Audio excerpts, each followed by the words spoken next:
Varnia, Coupry et Clémanger, les 3 Français vont aussi assurer le spectacle durant les finales à l'américaine, des finales très spéciales puisque tous les 2 tours, on sort les 2 derniers pour n'en retrouver plus que 2 en finale et là aussi les Français ont brillé. Romain Coupry remporte la finale à l'américaine du premier soir et Jérémy Varnia le spectaculaire, celle du deuxième soir.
Durant tout ce week-end du Quad Indoor, il y a eu beaucoup de manches de repêchage, mais nous avons choisi celle-ci, car Pascal De Palma a réalisé le hole shot et le spectacle durant toute cette manche.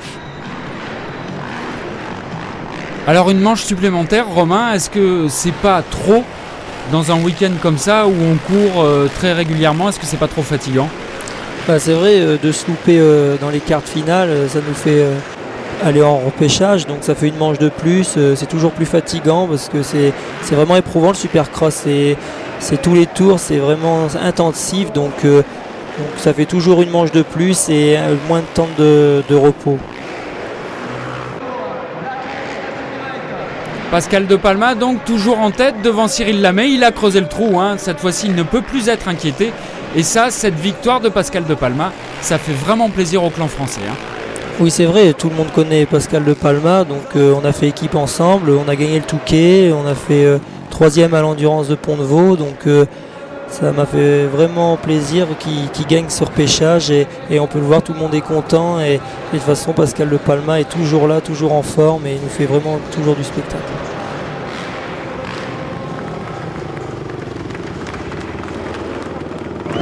Plus que content pour la marque Polaris qui m'ont vraiment suivi cette année à fond. Mon objectif c'était d'aller en finale. Là je vais faire les manches. Hier ça fait 2 jours que j'essaye de prouver, j'ai pas de chance. Et là j'ai fait un super départ comme j'ai fait hier soir. Et j'ai géré et puis je suis super content pour Polaris, tous les sponsors qui mettent depuis le début de l'année. Je peux pas tous les citer parce qu'il y a beaucoup de monde qui croit en Polaris. Et j'espère que je leur ai fait plaisir et puis c'est pas fini.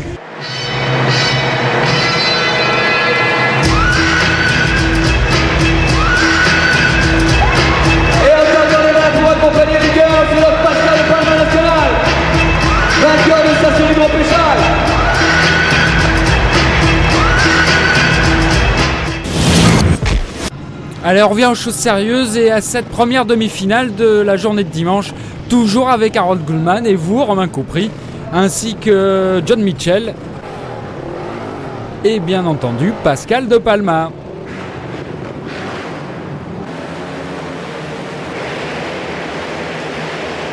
Allez, c'est parti, c'est vraiment une course aux allures de finale. Romain, on vous retrouve vous, Harold Gulman, John Mitchell, un peu le même scénario que le samedi. Et là, comment ça se passe pour vous? C'est vrai, il y a 3 bons pilotes. Faut toujours partir devant. Là, pour l'instant, ça se passe bien. Je me suis peut-être fait un peu gêner dans les hoops, mais je suis 2e derrière Harold, donc je pense à me qualifier et surtout à pas me louper pour pas faire une série de plus. Donc, on a beaucoup parlé des réglages, mais plus précisément, quel est le point de réglage le plus important sur une course de ce type-là? Pour un circuit aussi court, je pense que c'est la transmission. On est obligé de changer la pignonnerie.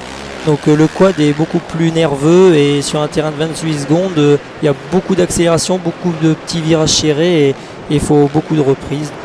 À l'image de la veille, Harold Goodman creuse l'écart et rattrape les attardés. Même si son style est un peu moins coulé, il faut dire qu'il est un peu moins en confiance puisque dans la nuit, son préparateur a dû entièrement changer son moteur pour qu'il puisse repartir aujourd'hui.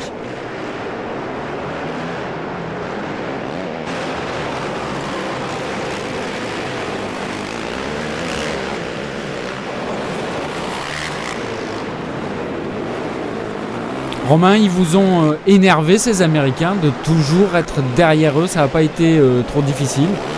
Non, pas énervé parce qu'on savait, moi je m'attendais à aller voir devant déjà et c'est surtout motivant et se dire il faut aller chercher les Américains. Donc de toute façon on n'a pas d'expérience, eux ils en ont, donc on a tout à gagner et pour l'instant ils sont devant et peut-être que bientôt on ira les chercher. Les chercher, c'est pour bientôt, mais pour l'instant, évidemment, Harold Goodman remporte cette première demi-finale de dimanche. Romain Coupry est second, John Mitchell troisième, on dirait le classement de la veille. Port-Joie, Noulastres, Mathieu Terninck et Manuel Portela. Il faudra en passer par les repêchages. Si les Américains dominent incontestablement ce quad indoor, on peut quand même se satisfaire de la présence de 3 Français dans cette deuxième demi-finale, avec Jérémy Varnia, David Bertrand et surtout Clément G que l'on retrouve ici au départ sur la grille. Le départ, Romain, c'est le moment le plus important. Il vaut mieux être au centre de la grille, non? Oui, c'est vrai, ça dépend les chronos. Donc meilleur chrono, meilleure place sur la grille.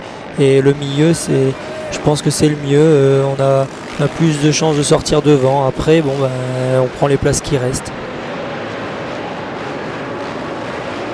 En tête de cette demi-finale, on retrouve évidemment Pat Brown, suivi de Jérémy Varnia, qui progresse de jour en jour, même si l'Américain est toujours devant.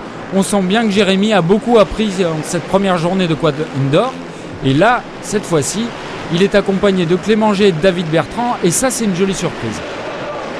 Oui, c'est vrai, les Français sont là. Ils sont les 4 premières places, il y a 3 Français, donc j'espère qu'ils vont passer pour aller direct en finale, on verra bien. Pat Brown toujours en tête, toujours avec son style très particulier dans les sauts. C'est vrai, on reconnaît le pilote américain, vraiment déhanché dans les sauts, à l'aise et facile avec le quad, il s'amuse et puis c'est pour ça qu'il est devant. Comment se fait-il qu'il y ait une telle différence de culture sur le saut? Je pense que chez lui, il doit s'entraîner vraiment fort. C'est un pilote professionnel, donc il fait que ça. Donc passe beaucoup d'heures sur la machine et il doit. Puis c'est un metteur au point, je pense aussi. Il sait régler ses machines. Alors justement, un metteur au point hors pair, puisque je vous rappelle quand même que pour ce week-end, il ne courait pas avec sa machine habituelle qui était restée coincée en douane. Il en a donc récupéré une au dernier moment et malgré tout, il est devant.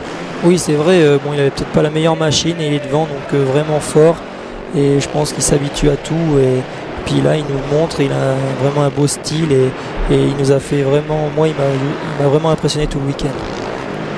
Alors, on l'a vu, pour Justin Reed, les choses se sont une fois de plus terminées dans le même virage. Et puis pour Cyril Lamé, ça a été un peu plus compliqué. Il était venu des repêchages. Malheureusement, il se classe 7e. En revanche, pour David Bertrand, c'est la bonne surprise. On le retrouve à la 3e place.